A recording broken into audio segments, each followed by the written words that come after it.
Okay.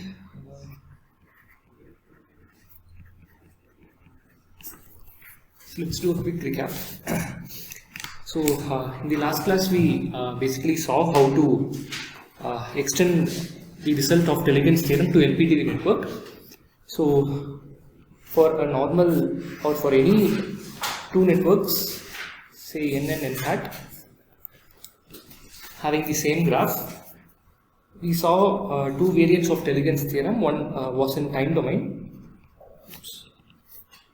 We saw that Vk of t times Ik hat of t, that is Vk hat of t times Ik of t, and which is equal to all the other two combinations, which is 0.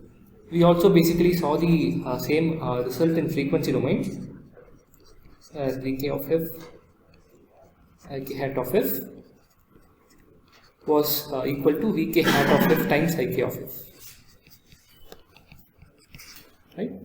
Now, last class we saw how we can also extend this when we are dealing with LPTV networks, and for that we basically used conversion matrices. And okay, let me write it here itself. And the result was, what was the result? I mean, if you are dealing with LPTV networks and you are dealing with matrices and vectors, so how does it result translate to?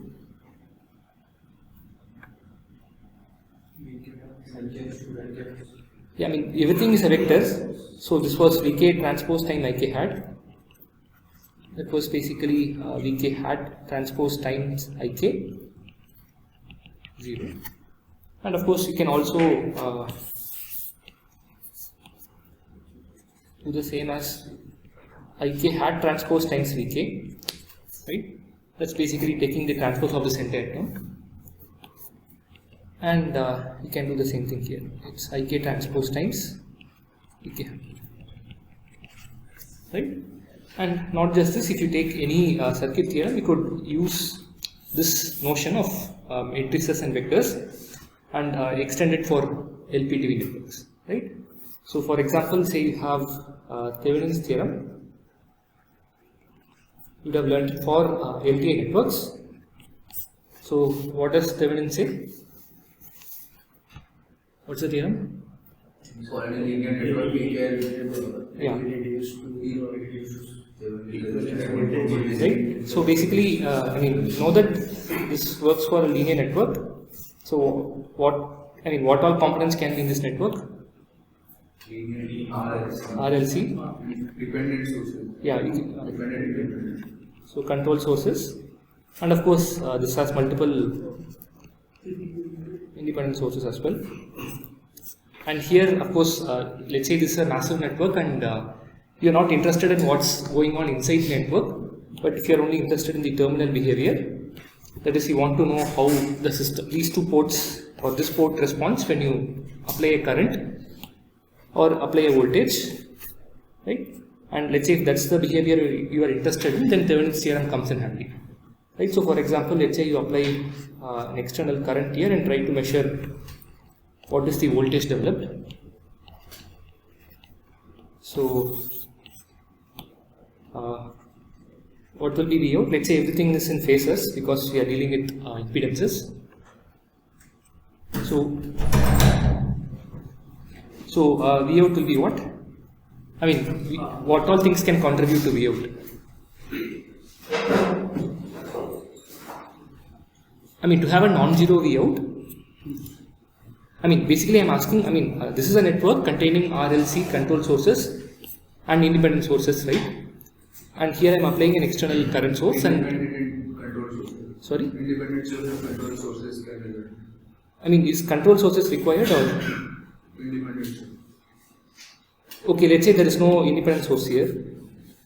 What will be the V out? Some equivalent change into I. It's basically some Z times I, right? So basically control sources don't contribute anything.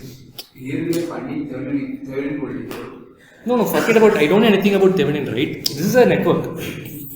So it will be some equivalent impedance looking at. That's all, right? You won't have a particular contribution from the control source as such. Overall, you can map it to some impedance. So now let's say you also have independent sources. What happens? Independent sources give some constant. Correct. So that will basically you'll have say V out 1 due to the first independent source. Similarly, so let's say you have n sources, you will have n of them. This is only due to the independent sources inside the network. Is there something else we have? We also have this external current source. So this times some impedance, right? And you are able to write it because the network is linear. So superposition is valid. So I am finding the response due to individual source, right? And similarly, the response to I external is also linear. So it just gets scaled by this Z. So now of course, this entire term, what it's called. That is the Thevenin voltage plus, let me write this way. This is the Thevenin impedance times I external. Okay? And of course, from this equation, you can find how to determine VTH. You open circuit and find the voltage, that is VTH, and yeah. So now, if I have to extend it to LPTV, what happens? How should I modify it? Basically, every element in the network, I'll replace it by its own admittance matrix. So everything just you just have a. Right? So instead of having an equivalent resistance or impedance, now we have an impedance matrix. Okay. Cool. Now, yeah, in the last class we basically proved reciprocity also. So for LTI networks, let's quickly see what reciprocity implies. So we had an LTI network comprising of R, L, C and control sources. So say you apply a voltage V1, measure V2. So here I'll form the adjoint network. And how will I form the adjoint network? What are the rules? If I had R, L and C, I don't change anything. If it's a voltage controlled current source, it is a VCCS but with the terminals flipped. Similarly, VCVS becomes a CCCS and vice versa. And finally, CCVS becomes a CCVS, right? So you form the adjoint network, and then here you apply a current and measure the current. So this is I2 hat and I1 hat. And for LTI networks, we saw V2 of F by V1 of F was I1 hat of F by I2 hat of F. And we got this result using Telegrams theorem. And what was the key? When you apply Telegrams theorem, what equality or inequality helped you arrive at this result? You apply Telegrams theorem for all the branches, and finally you want a relation relating only these 4 branch voltages and currents. So what was it that helped you arrive at this result? Yeah, the summation here Vk Ik hat was equal to Vk hat Ik for the internal branches.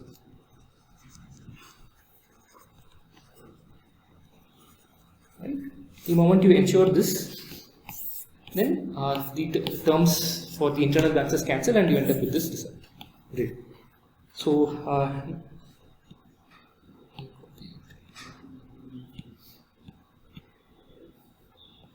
so let's say now we have LPTV network. We'll again form the adjoint network. So these rules still hold good. And if you have any time varying conductance, resistance, or a time varying gain, you basically flip the time. That's additional stuff. And here, of course, we apply Telegrams theorem in the conversion matrix thing. So everything is a vector. So what was the let me copy this one. Yeah. So this we got for LTI network. For LPTV, what was the result we ended up with?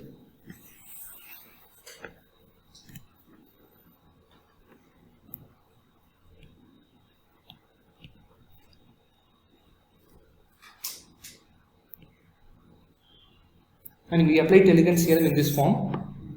So everything, I mean, internal branches cancel. So you finally what you end up with. Okay, from here, if you write it in product form, what do you have? V2 of f times this given hat of f. So this is what you would have got if you did it for LTI. For LPTV, how will it look? Yeah, it's basically V2 transpose times I2 hat. That will be V1 transpose by I1. Right, that's all. Is it clear? I mean, just everything was derived using Teligent's theorem, and Teligent's theorem basically was in the product form. Right? And for the LTA case, you could basically, swap terms here and there and get these ratios. Fine? Else, this is the result we got. And of course, we saw that by we can choose this excitation sources to be of particular frequencies, and we got some relation between the harmonic transfer function. So what was h naught hat of f? How was it? What was it equal to?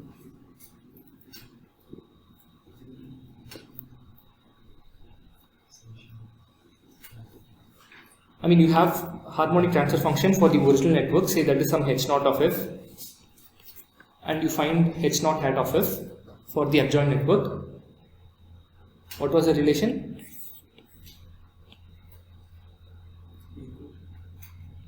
They were equal, and and we also saw a more generalized thing, right? So let us say I apply f plus LFS frequency. I observe what comes here at f. So this is governed by some harmonic transfer function. So here, what should I do in the adjoint network to get this transfer function? I mean, by the way, what is this transfer function? H minus L of? Yeah. So if I were to find this harmonic transfer function, what should be the excitation I give here and what frequency I should measure?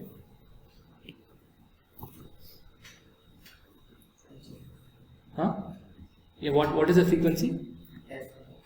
Here. And what should I see? F plus LFS. Right? I mean, the frequencies just also get swapped, right? So what is this harmonic transfer function? H L of f. Okay. I mean, this was the more general result we saw. So H minus L of f plus LFS was equal to H hat L of f, or vice versa. I can even put the hat here. And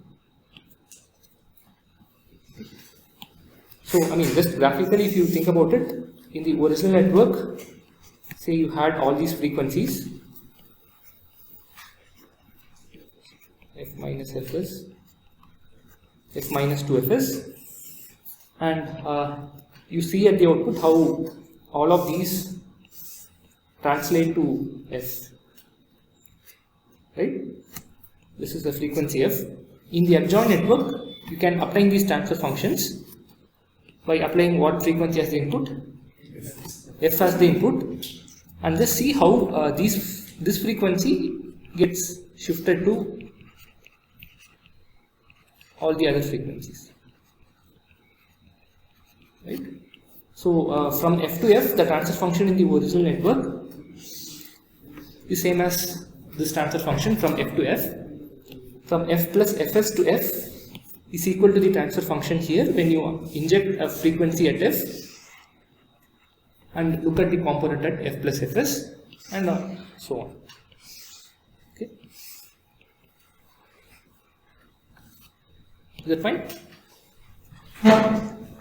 So of course this is quite useful in practice, because when we will be dealing with noise in LPTV networks, so say this is an LPTV at fs, and say you have multiple noise sources. I'll just show for 2 resistors, and say you are interested in finding what is the power spectral density of this voltage at a particular frequency. Now you know that being an LPTV network, noise at one particular frequency will be coming due to multiple frequencies, and say from this source you will have from F to F, and you will also have from F plus Fs, F plus 2Fs and all other frequencies. Similarly, from the second noise source you will have all of these frequency translations, right? And if you were to find it normally, you will use only one source, apply a tone at F, see how it comes to F. Next you apply a tone at F plus Fs, see what comes at F, and you will have to keep repeating it for infinite range of frequencies. But now with inter-reciprocity, what can be done? We can apply tone at F. Yeah, so this we have to form the adjoint network. So what should be the excitation? Current or voltage? It should be a current, right? I'll apply a tone at F, and basically here there will be no source. And what should I be looking? The current flowing through these resistors, right? Direction doesn't matter for noise. So the current flowing through the resistor. So you just apply a tone at F, and here whatever comes, that gives these transfer functions, and similarly for this current. Okay. Cool. So now let me take the result for LTI. Copy this.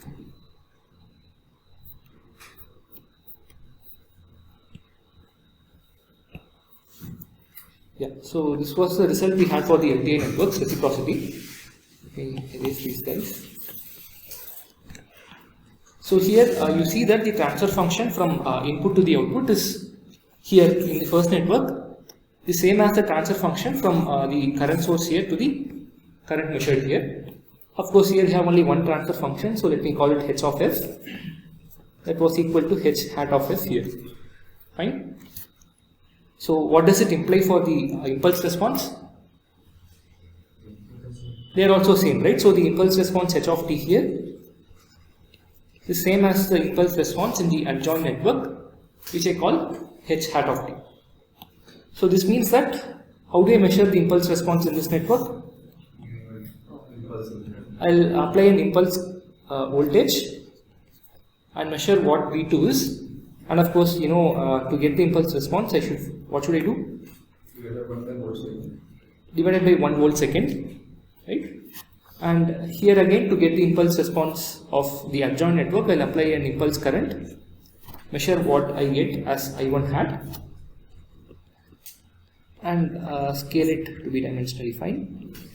So these two guys will be equal, right? This already we saw, the impulse response is also equal. So now for the LPTV network, for the LPTV case, the relation we have for the transfer function was HL of f was h hat L of h hat minus L of f plus LFS. Right? In one network you apply a tone at f, see what comes at f plus LFS. That was same as applying a tone at f plus LFS and observing what comes at f. Okay, so this is the relation between the harmonic transfer functions we have, right? So let's try to find how does it translate for the impulse response. Okay, and remember for the LPTV network, the impulse response has two arguments, h of t comma tau. So what is the time at which I apply the input impulse? We apply at t minus tau. And when is what is the observation time? T. Okay. And of course, you know that this is a periodic function in time. So we could expand it using Fourier series.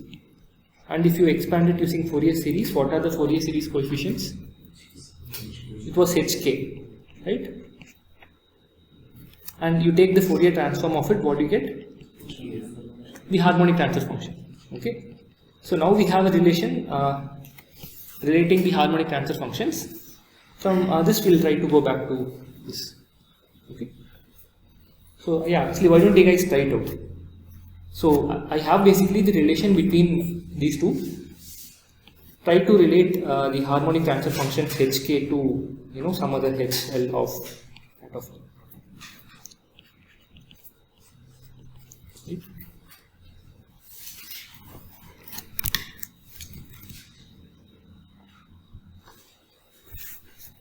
Yeah, okay, so I mean let's do it quickly also.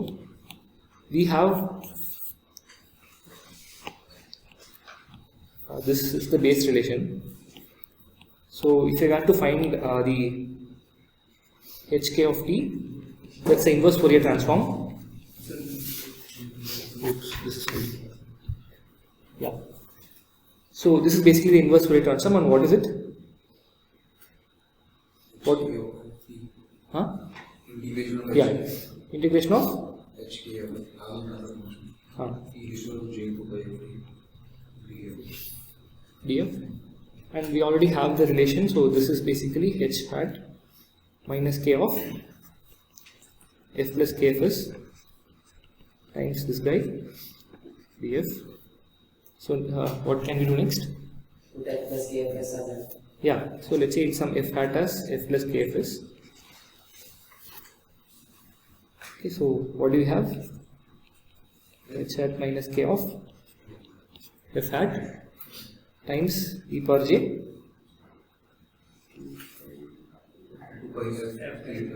f hat t times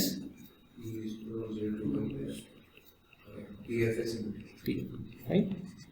ds. I mean, I can just take it out because it's not dependent on f. So what is this fellow? I mean, this is basically, I mean, looks like the inverse Fourier transform of this fellow. So this is basically h hat minus k of t times this guy. Okay. So now we have the relation between this. Right. So let me take it here. So how can I find h of t comma tau using hk? Summation of k.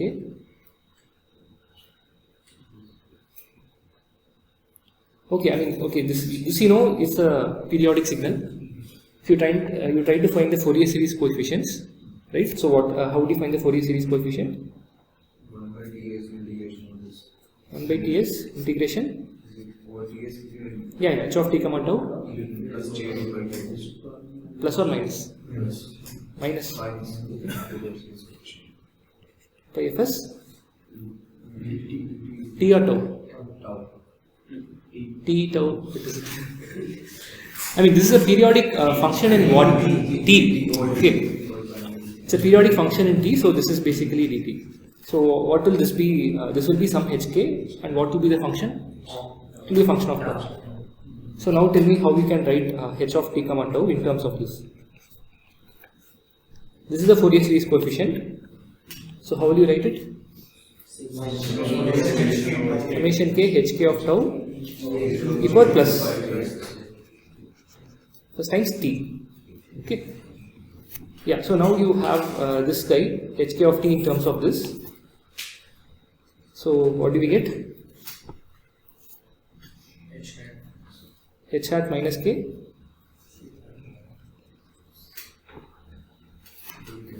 I mean, I have hk of t in terms of h hat minus k of t. So here I need hk of tau. So what will happen? Huh? Minus k tau times e power j 2 pi kfs. I mean, I'm basically putting this in place of this, right? So what do you get? Why it will cancel out? So what are you putting here? Hk of what do you need here? So I should what is the value of t here? Tau, right? So what do we get?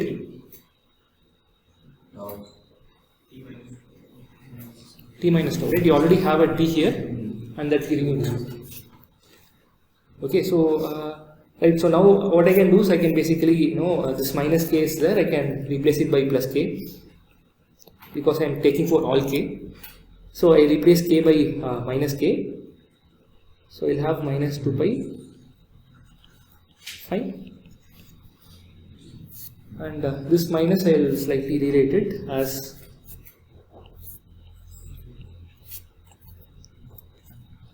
like this. Okay, so that now I can compare basically, with something like this. So this is, I know hk, I mean h of t comma tau. I wanted to relate it to what? H out of t comma tau. Oops.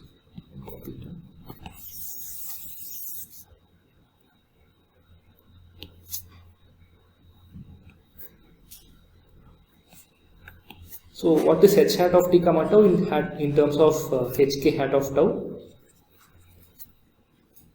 I mean the same thing what we wrote, how will it come here? Hk hat of tau times FSC, that's all. So now we can stare at these two and tell me what this is equal to.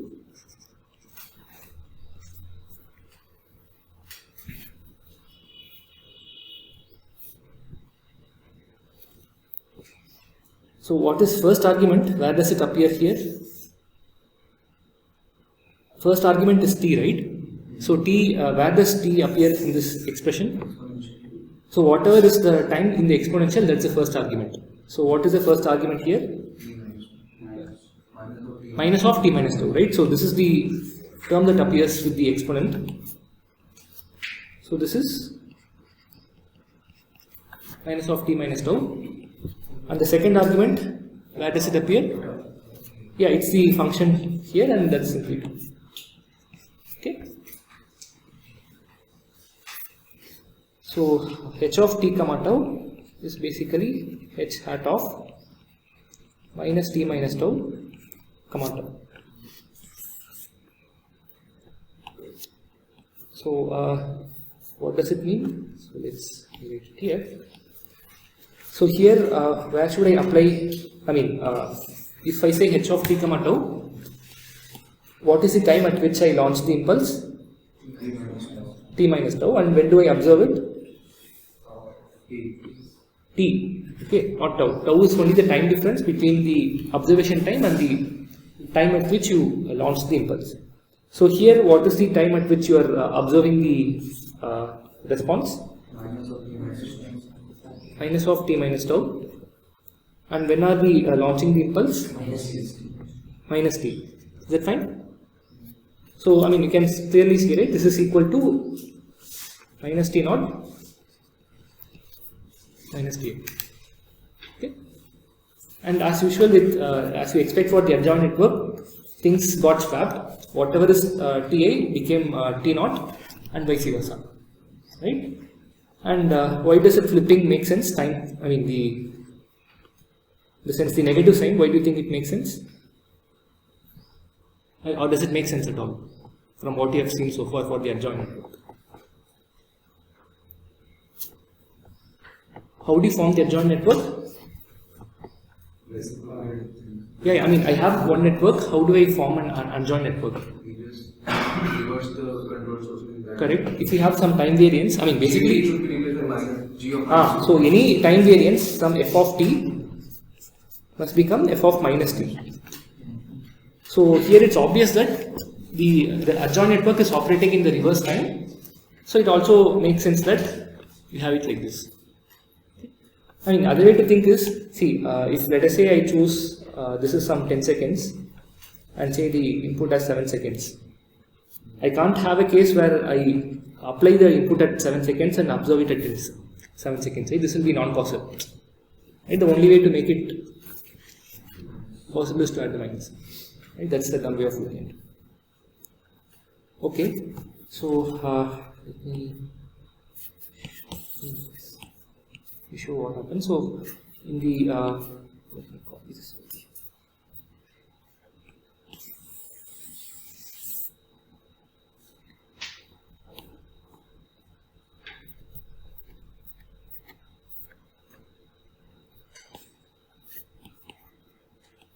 Okay, so this is RLC, and of course some G of T is there.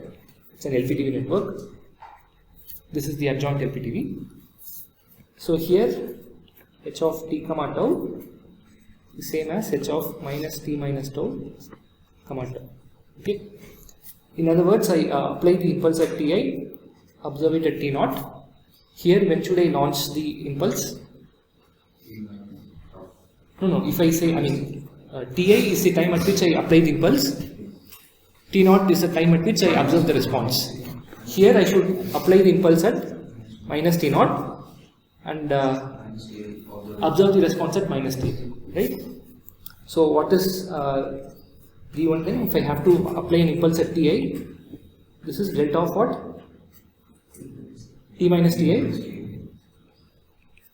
And here I observe the output at some time T naught. So similarly here, what should be the impulse? T plus T naught. Okay. So if I apply it and observe the response here at T naught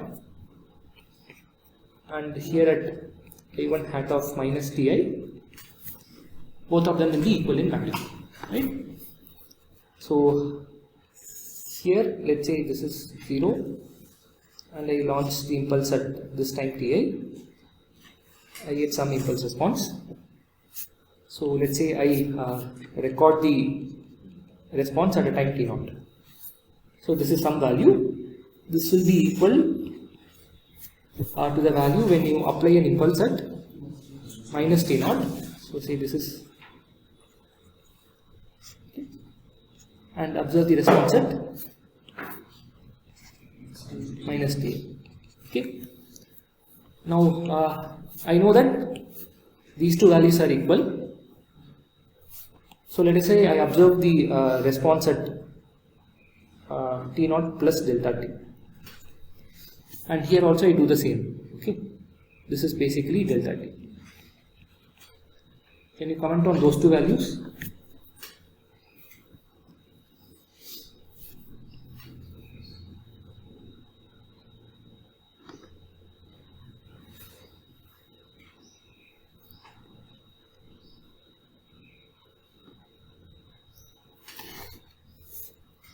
Okay, if I apply, here what is the time at which I am applying the impulse in the first network? Ti. Observing the network, observing the response at? No, T naught plus delta T. So here what am I doing? Applying at? Recording the response at? Plus delta T, right? From our reciprocity result, we know that this is equal to what? You will get the same result if you apply the impulse at what time in the adjoint network? Minus of T naught plus delta T, and record the output at minus T. But that's obviously not what is being done, so these two need not be equal. Okay. So the point is the values here, they are equal, but the shape of the impulse response, let us say I launch the impulse here, I can get some random impulse response. But the sample of this impulse response at these two times are equal. Right? If you have to find what is the output of impulse response value at this time, you need to do another experiment where you launch an impulse in the adjoint network at this time instant, okay, and record the output here. So okay, so now one question you might ask is, this is all in negative time. So is this an abstract thing, or what can we do in practice? In practice, let us say I make an adjoint network in circuit, right? And I want to do this experiment. Here I see everything is negative time, right? So what do I do? They are periodic at Ts. Exactly, right? They are periodic at Ts. So instead of, I can just say this is Ts minus T naught. Okay, cool. So yeah, let me clarify this point using example. So let's say we'll take some simple LPTV network. What do you think this does? It basically acts like a mixer. So let's say I hear this clock 5.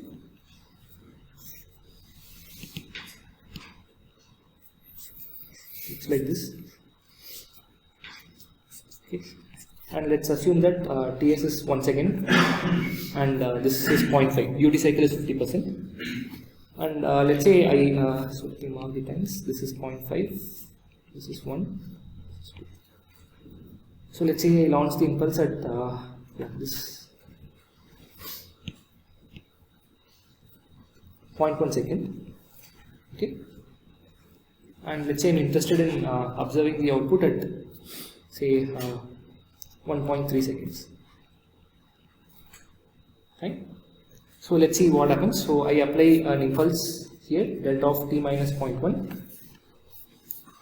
So when the impulse is applied, the switch is already closed. So this is the output, okay, VC. So what happens to VC? So I'm launching, I'm applying an impulse to this circuit at this time, 0.1 seconds. So till that VC was 0, no problem. So now I am applying an impulse. So what happens to the capacitor voltage?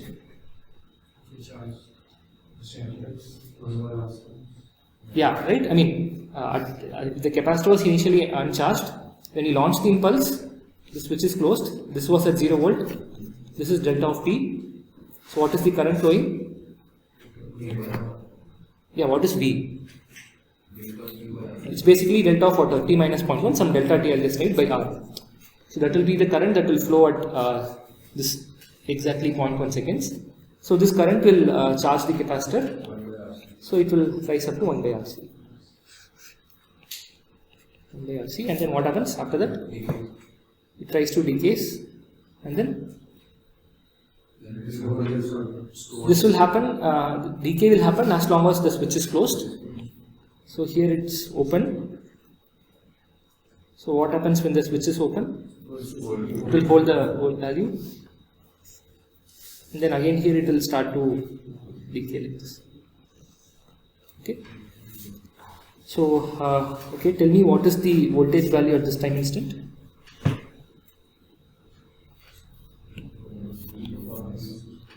Huh? Yeah, 1 by RC? 4 by RC. Fine? I don't want this to because we'll have this h of t comma to business. Okay. So this is fine. And what will be, let's say, the value at 1.3 seconds?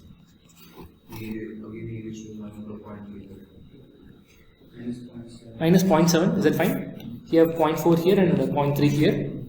So it would have done it for the power minus 0.7 by RC. So this is our impulse response when I observe it at, let me just write it. T naught equal to 1.3 seconds and Ti was 0.1 seconds. Was this, okay? And this is basically the shape of the impulse response also, right? H of t comma tau for some value of t and tau. Okay. So now let's try to do the same thing for the adjoint network. Probably copy this.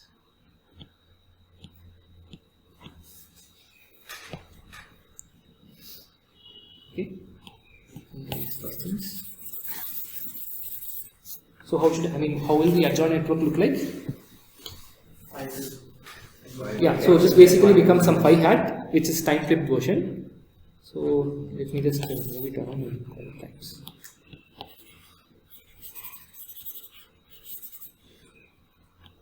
So this is basically t equal to 0, or I'll just say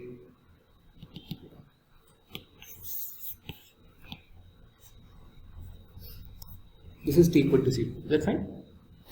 So earlier we had something like this. I just flipped it, right? So it will look like this. So let's say this is phi hat, and what happens to the rest of the network? So what should I put the voltage source here? Huh?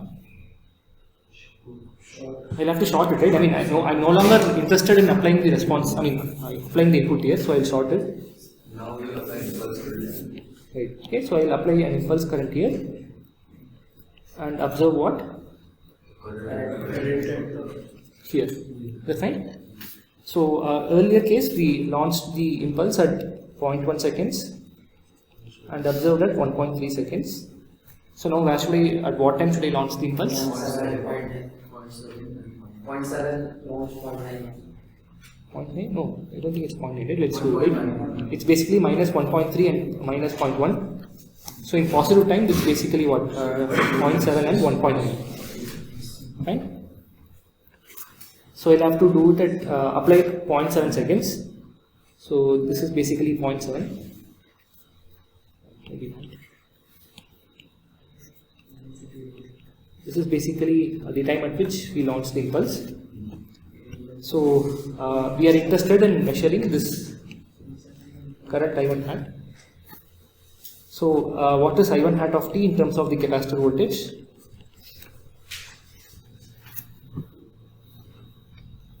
This is the current when no, I mean, okay, we'll come to, I just want a general relation between when the switch is closed, the current is Vc by R. If not, it will be 0, right? So this is when phi hat is on.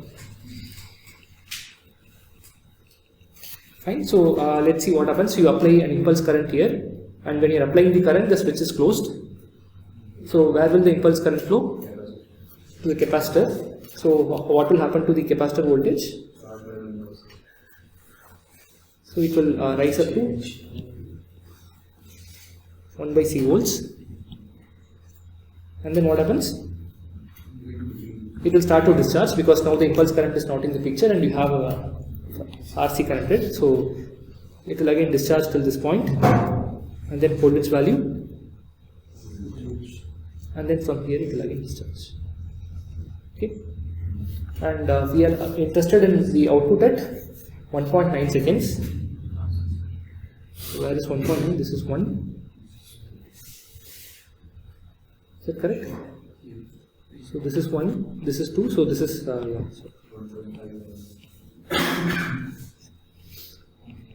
Here somewhere, okay? And this is 1.5. So what will be the capacitor voltage at this point? Sorry? E power, I will have what 3 here and 4, right? E power minus 0.7 by RC. So this is the capacitor voltage. So how will the current look like? Yeah, it will be equal to Vc by R when the switch is closed. So till this point you will have, and then it will fall to 0. Fine. And then when the switch is open again, it will start from the same value and decay. So what will be the output, I mean current at this time instant? So it's 1 by RC, and that's basically what we got in the last time also.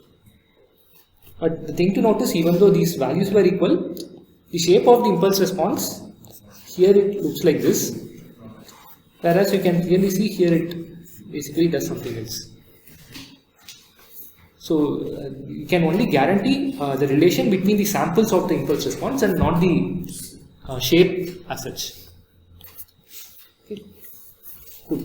So lastly, I just wanted to show how to draw adjoint networks. If you are dealing with signal flow graphs, because more often than not you will be dealing with a block level signal flow graphs. So right now we know if you have a circuit, each element, how should it be replaced, right? So now let's see what will you do if you have a signal flow graph, and for that let's look at their Z expansion. So for any LPTV network, we can expand the network using this. So let's say the input is X. So what happens? What was that expansion? It goes through a branch of filters. So let's say it starts from minus K0 to plus K0. So what is the filter's transfer function? H minus K. It's minus k naught of f, and then e to the power Minus J. minus or plus? Minus e, and here I'll just have h0 of f, no multiplication,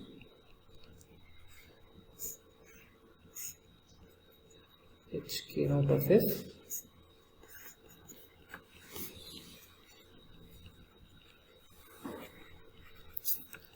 and what happens to the outputs? I just have to sum them up. Let's say this is good. Great. And the nice thing about signal flow graph is the quantities x and y, they can be anything. They can be current, voltage, anything, right? So basically here you see you have first this. So this is basically called a pick-off point, where the same signal is kind of given to multiple branches, and then you have this. So this is, I mean, this you can treat it like a gain, right? If you are dealing with frequency domain signals, this just imparts a gain at one particular frequency, which is a gain, and this is also a gain, but it's a time varying gain. And finally you have this portion is basically a summer, right? So we'll quickly see how each of them will behave for the adjoint network. So let's say you have a pick-off point.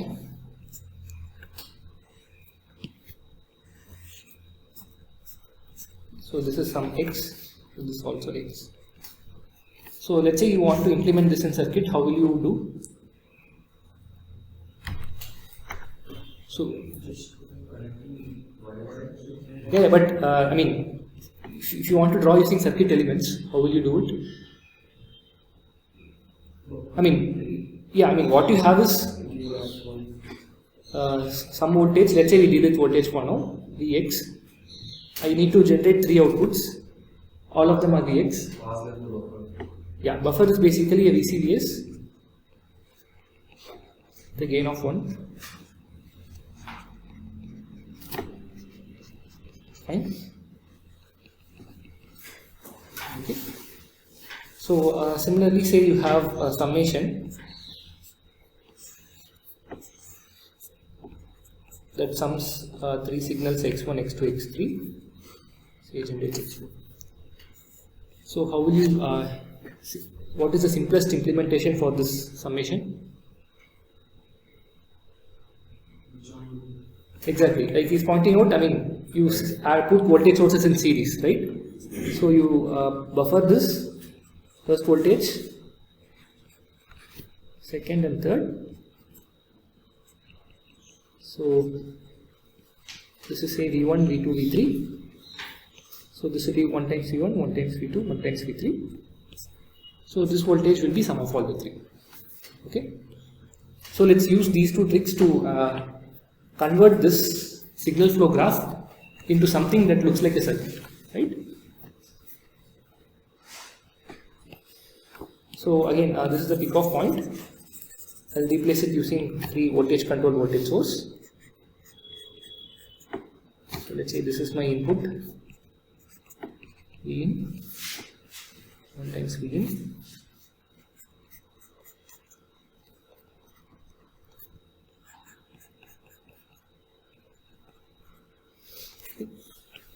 So next I have this guy.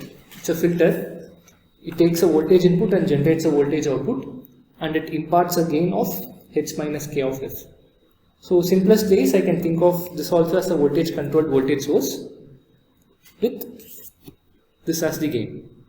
Fine. I mean, because you are now looking at everything as voltage. So this is voltage, this is voltage. So I'll take this also as a VCVS with this gain. Fine. So what about this?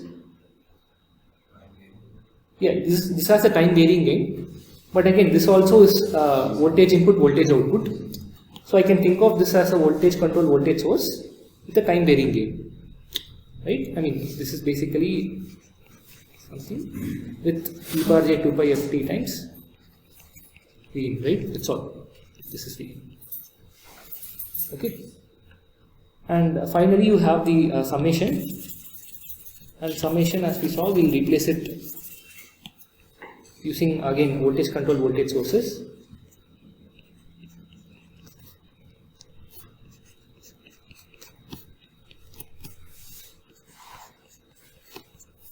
So this will be the final one. Okay. So now you have this. I mean, entire thing made using circuit elements. We know how to given a circuit, we know how to form the adjoint network. We'll do the same thing.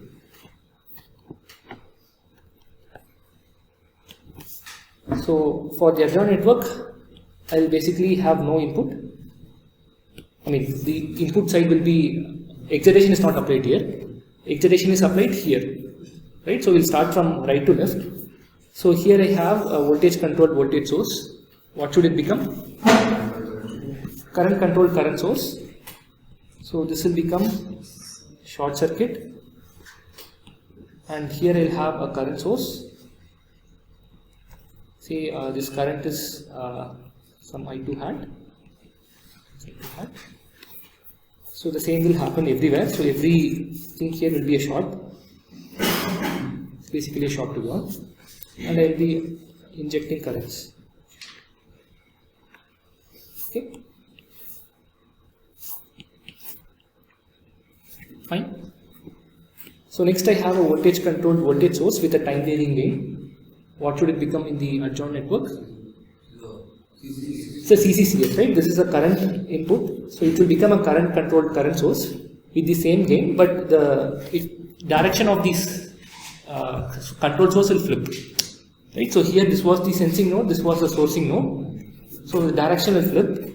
So I will just say this is a current controlled current source. And what will happen to the gain? The gain will become, okay, and since the direction is flipped, okay, so now this is the sensing terminal. I'll sense this, multiply the signal that I sense with this gain, and generate an output current like this. Fine. So here also the same thing will happen. So this will be minus. Fine. So next I have the same thing. We have a VCVS with this gain. What will it become? CCCS with the same gain, but the direction is flipped. So this is also a CCCS. Thus the direction is flipped. So. And finally you have a VCVS. It will be a CCCS. Yeah. So this is the current here, and here this is the sensing node for the earlier case. So this will become the sourcing node. So I'll put a current source. If let us say this is some IX1 hat, this will be IX1 hat. This will be a short again. So the sourcing, I mean, this is the sourcing node for the VCVS. Now this has become the sensing node for the CCCS. So this will again be the sourcing node. I'll add one more current source. So I'll just say that it is AX2, some AX. That's fine. So basically here I am taking in all the currents, source, I mean sensing the currents and adding up all the currents to the same node. Is that fine? Cool. So now we have it in circuit form. Let's convert it back to signal flow graph.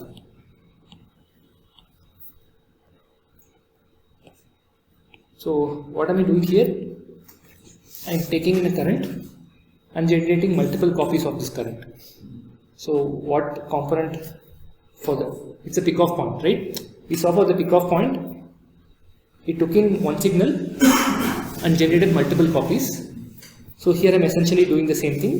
The signal I am picking is the current, and I am distributing it to all of them. So this is basically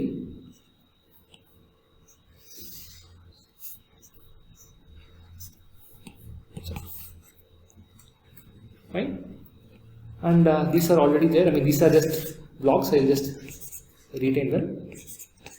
Okay, these are just gains, the assets, and finally we have a case where I am taking all these signals and summing it up. Right, so this becomes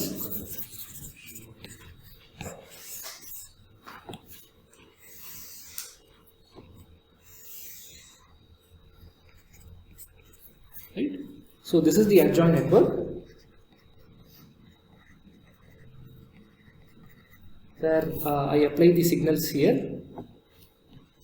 I mean, input is applied here, and I observe the output here. Okay, and of course for this adjoint network, you can find the harmonic transfer functions.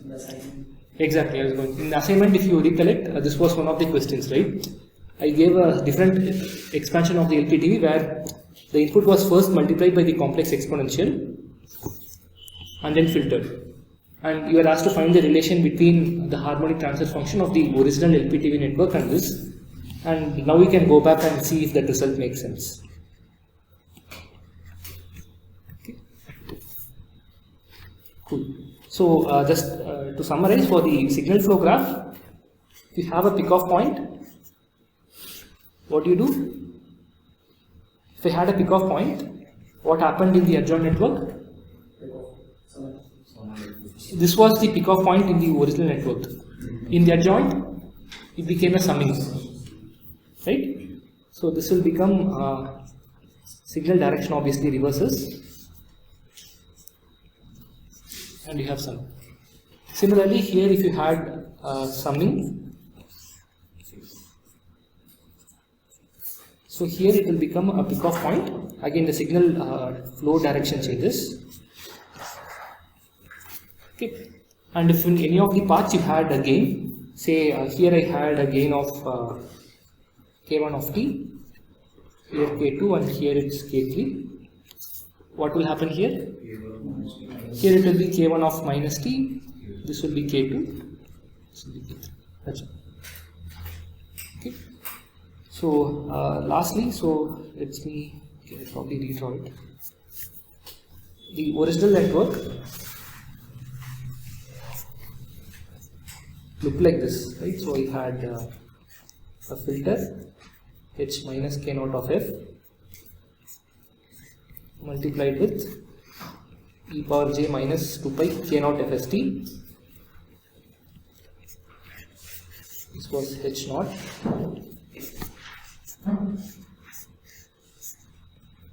This was h k naught.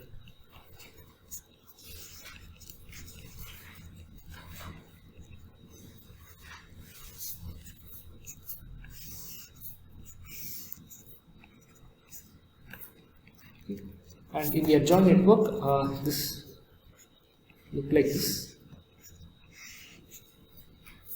So the gains, the sign of the gain, the time variance got flipped. So here it is e power minus j 2 pi k naught fst. This was h minus k naught of f. It's 0 of f, h k naught of f, and finally everything was sum.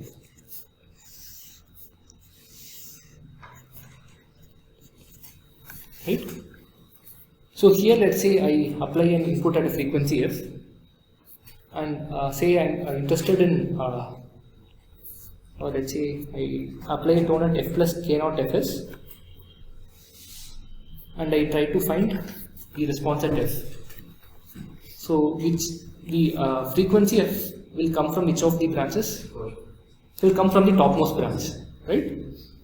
So what is the transfer function that branch sees. I mean, signal basically goes through each of these branches and comes at the output. So the complex exponential at f plus k naught fs, it goes through the top branch and becomes an exponential at f. What is the gain seen in this path? H minus k naught of f plus k naught fs. Right? Cool. So here let us say I apply a tone at f and see what comes at. Okay. What is it? That will be the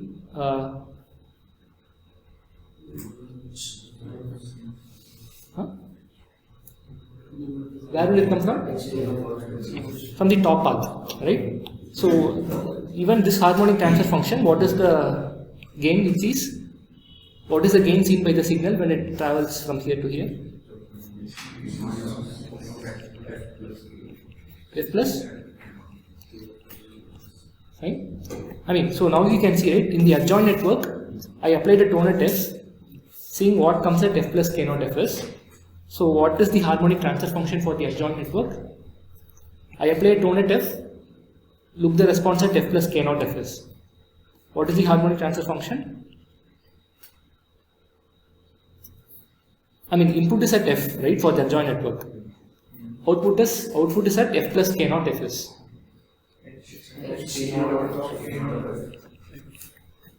For the adjoint network, this is the transfer function that we are actually computing here, and that seems to be equal to this value, right? And that's exactly what our inter-reciprocity also would hold. Is that fine? Okay, we'll stop here and we'll continue next.